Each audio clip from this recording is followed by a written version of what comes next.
சட்டங்களை மத்திய அரசு திரும்ப பெற்றுத்தான் ஆக வேண்டும். இன்றைக்கு எதிர்கட்சிகள் மட்டுமல்ல, பாரதிய ஜனதா கட்சியோடு கூட்டணியில் இருக்கிற கட்சிகள் கூட எதிர்க்கின்றார்கள். நேற்றைய தினம் பாரதிய ஜனதா கட்சியை சார்ந்தவர்களே இந்த சட்டத்தை திரும்ப பெற வேண்டும் என்று தெரிவிக்கின்றார்கள். தமிழகத்திலே அஇஅதிமுகவை தவிர அனைத்து கட்சிகளுமே மத்திய அரசு மறுபரிசீலனை செய்ய வேண்டும் என்று எல்லோருமே கேட்டுக்கொண்டிருக்கிறார்கள். அப்படி இருக்கிற சூழ்நிலையில் விவசாயிகளுடைய போராட்டம் இந்தியா பூராவும் இன்றைக்கு நடந்து கொண்டிருக்கிறது. டெல்லியில் இருக்கிற அவல நிலையை தொலைக்காட்சிகளிலே பார்க்கும் பொழுது வேதனைப்படாதவர்கள் இருக்க முடியாது. அந்த அளவுக்கு மோசமான கடுங்குளிரிலும் மொத்த இந்தியாவுடைய விவசாயிகளுக்காக அவர்கள் போராடி கொண்டிருக்கிறார்கள். மத்திய அரசு பிடிவாதம் பிடிக்காமல் அந்த சட்டங்களை திரும்ப பெற வேண்டும் என்று அழுத்தமாக வலியுறுத்தி கேட்டுக்கொள்கிறோம். தமிழகத்தில் வேளாளர் பெயர் பிரச்சனையில் வேளாளர் என்ற பெயரை மற்ற சமுதாயங்களுக்கு கொடுக்கும் பொழுது தமிழகத்தில் சாதி கலவரங்கள் உருவாகும் என்று பலமுறை எச்சரித்திருக்கின்றோம். இன்றைக்கு அது நடந்து கொண்டிருக்கிறது. இன்றைய தினம் மதுரையிலே வஉசி பேரவைக்கும் புதிய தமிழகம் கட்சிக்கும் இடையே இளைஞர்கள் மோதிக்கொள்ளுகின்ற காட்சிகளை எல்லாம் தொலைக்காட்சிகளிலே எல்லோரும் பார்த்து கொண்டிருக்கிறார்கள். இது இன்னும் பரவுவதற்குத்தான் வாய்ப்பு இருக்கிறது. தமிழக முதலமைச்சர் அரசியல் லாபத்திற்காக திடீரென்று அறிவித்திருப்பதுதான் இதற்கான காரணம். இந்த போராட்டங்களை முடிவுக்கு கொண்டு வர முதலமைச்சர் போராட்டம் செய்பவர்களை அழைத்து பேச்சுவார்த்தை நடத்த வேண்டும்.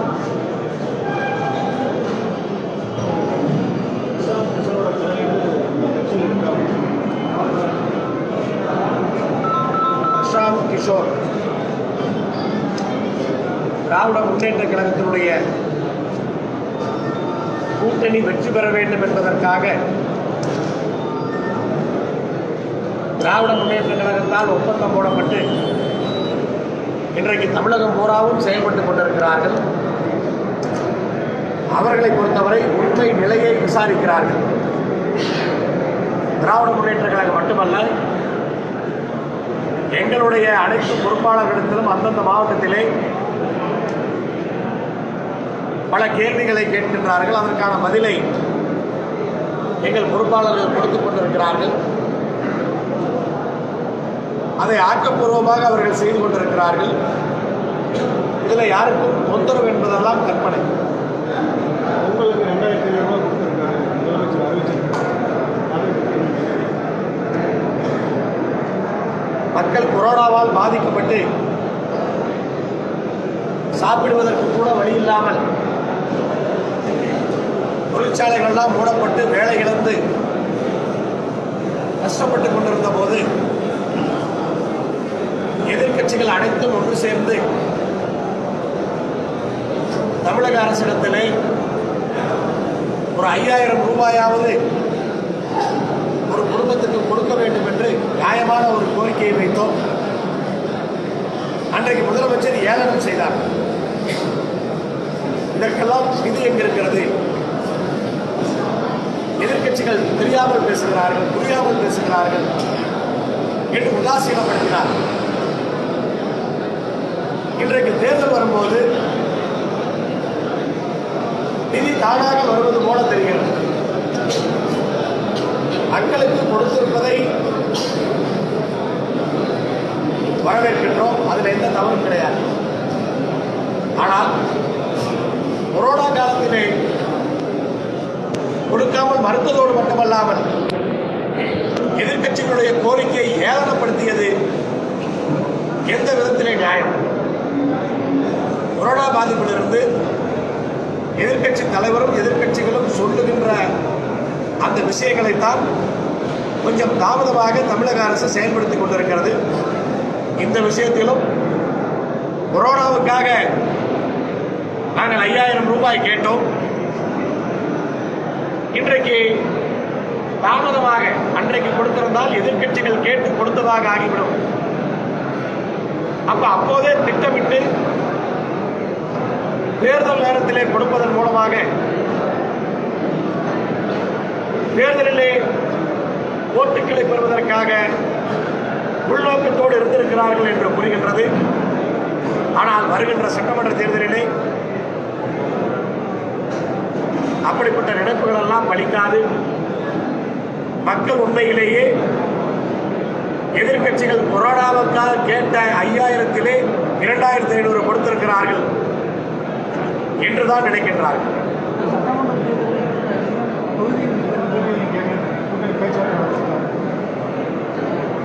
அதற்கெல்லாம் கால அவகாசம் இருக்கிறது. இன்னும் அதற்கான பேச்சுவார்த்தை எந்த மட்டத்திலும் யாரிடத்திலும் எந்த கட்சியோடும் நடக்கவில்லை. ஊடகத்தில் வருகின்ற செய்திகள் எல்லாம் யூகங்களின் அடிப்படையிலே தலைவர்கள் திராவிட முன்னேற்ற கழகத்துடைய தலைவரை சந்தித்து அந்த செய்தி வரும் பொழுது யூகத்தின் அடிப்படையிலே தொகுதிகளை போடுவதெல்லாம் அது உண்மை இல்லை என்பதை மட்டும் நான் தெரிவித்துக் கொள்ள முடியும். அதற்கான பேச்சுவார்த்தை இதுவரைக்கும் எங்கும் துவங்கவில்லை. அரசு ஊழியர்கள் அதிகமாக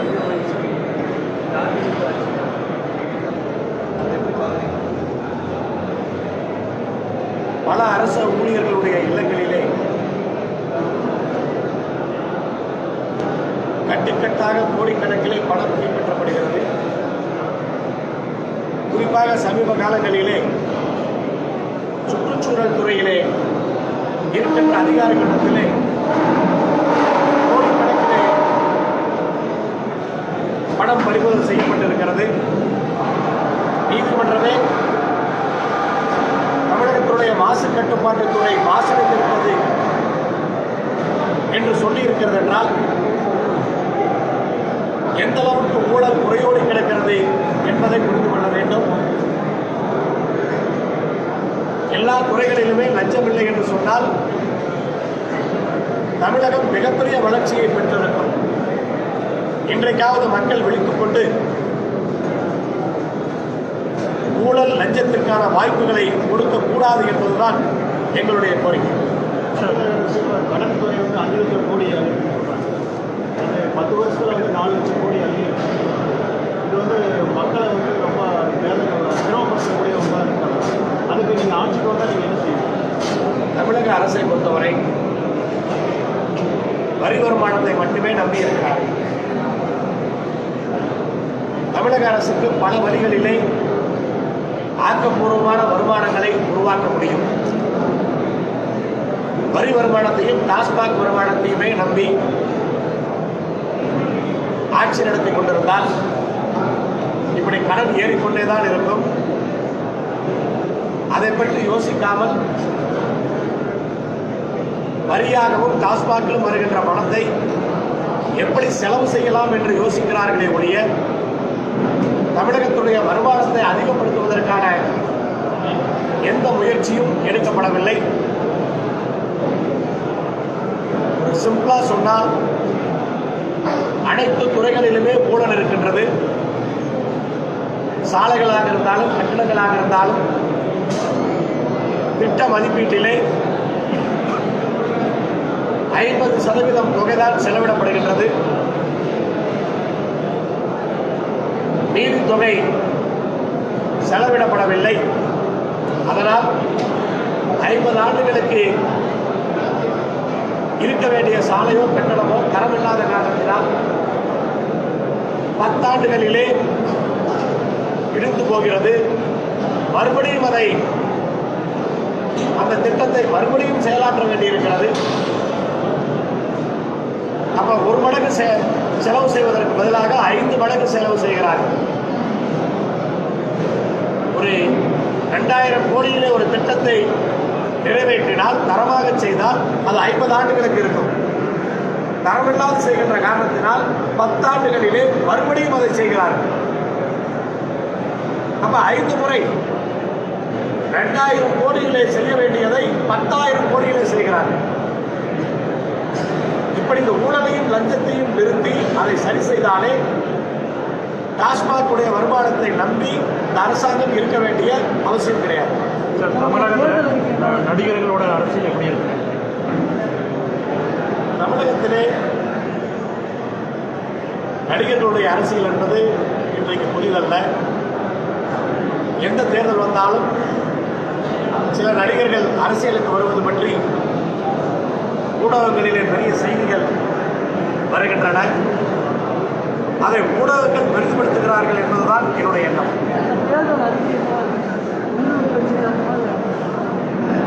எங்களுடைய தேர்தல் அறிக்கை விவசாயிகளுக்கான வளர்ச்சி சம்பந்தப்பட்டதாக இருக்கும். கொங்கு மண்டலத்தில் உள்ள எல்லா தொழில்களையும் பாதுகாப்பதற்காக தொழிலிலே ஈடுபட்டிருப்பவர்கள் லாபகரமாக நடத்துவதற்காக இருக்கும். 3ஆவதாக இந்த ஊழலையும் லஞ்சத்தையும் நாங்கள் கடுமையாக எதிர்க்கின்றோம். அதற்கான பிரச்சாரம் கடுமையாக இருக்கும். விவசாயிகள் பாதிக்கப்படுறதுக்கு இடைத்தரகர்கள் தான் அதிகமான காரணம் சொல்கிறாங்க. இப்போ நீங்கள் ஆட்சி பார்த்தீங்கன்னா இடைத்தரகர்களுக்கு நீங்கள் என்ன பண்ண போறீங்க? விவசாயிகளுக்கு என்ன செய்ய போறீங்க? திராவிட முன்னேற்ற கழகத்தினுடைய ஆட்சியிலே இடைத்தரகர்களை இல்லாமல் செய்ய வேண்டும். விவசாயிகள் நேரடியாக நுகர்வோருக்கு வியாபாரம் செய்ய வேண்டும் என்றுதான் உழவர் சந்தைகளை ஆரம்பித்தார்கள். ஆனால் அதிமுக ஆட்சியிலே எல்லா உழவர் சந்தைகளையும் மூடிவிட்டார்கள். இருக்கின்ற இயங்குகின்ற 1-2 உழவர் சந்தைகளும் அங்கு உழவர்கள் கிடையாது, வியாபாரிகளை வைத்து இயங்குகிறார்கள்.